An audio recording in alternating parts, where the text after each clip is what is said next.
David and me, as though touching him will spread the reincarnation, and I'll be doomed for all eternity to be named Francesca. He inhales deeply, then begins his tale. I was born in 1894 for the first time. Growing up, my best friend was a kid named Tommy Ford. He was real crude and had no off switch. He used to talk me into doing all kinds of stupid things. He'd always try to get me to do things that were beyond my comfort zone. He'd make me have a little more to drink than I wanted, or talk to girls that I didn't want to talk to, insisting that I had to. He'd always pat me on the back and tell me the same thing every time. Bad decisions are fun decisions, Davy. Tommy was a short guy, but real muscular. He used to make extra cash in fighting rings around the area. Nothing like boxing matches today. These were fought in the dirt with no rules, wherever anyone could find space, and they didn't end until someone went face down. And Tommy was never the guy who ended up in the dirt. Admittedly, I was always a little afraid of him. It was real easy to get on his bad side, and, well, I never wanted to experience his infamous right hook. A rush of wind knocks Old Man Zach's newspaper on the ground. David glances over. Tommy and I worked together at his father's farm equipment store, doing deliveries mostly. Tommy was the muscle, loading and unloading, and I did most of the talking because people around town didn't care for Tommy.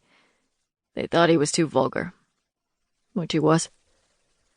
Anyway, Josiah Moore, the husband killed in the murders, used to work for Tommy's father, too. But then he opened his own business. And when he did that, Tommy's father got pissed. Not only did he lose what he thought was a good employee, but Josiah took most of the customers with him when he left. The Ford store, as it was called back then, went belly up as Josiah's business thrived. One night, when Tommy and I were 17, we were hanging out at the old stone road down by the river, drinking some stale whiskey, and Tommy was shooting off his dad's Remington revolver, knocking off cans, or mostly missing them, if memory serves. Anyway, we were complaining about how Josiah had screwed over Tommy's dad, and how the closing of our store meant we'd both be out of a job soon.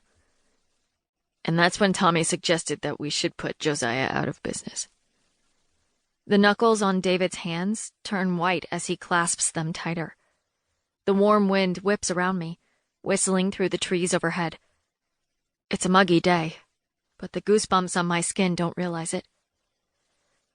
The idea started as just spreading a rumor about him. David says, we could tell the town that Josiah was a thief, or that he was having an affair with someone. Anything to make people not want to do business with him. The rumor idea was pretty harmless, compared to what was suggested next. David glances at me, then back to the ground, as though he can't get himself to look me in the eye with his next words. Tommy said we should go to the house and deal with him that night. Right then and there, go teach him a lesson. I laughed and agreed.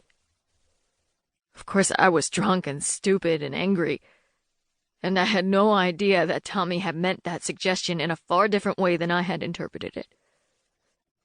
Before I knew it, we were in Tommy's truck, heading back into town. We parked in front of his father's store, and then I followed Tommy to the Moore house. I was nervous, but figured all we'd do was throw a few rocks, wake the family, and cause a little ruckus. Tommy was good at causing a ruckus. So we staked out the house for a while, and then once all the lights were out, we waited another 20 minutes before sneaking up under the windows by the front door.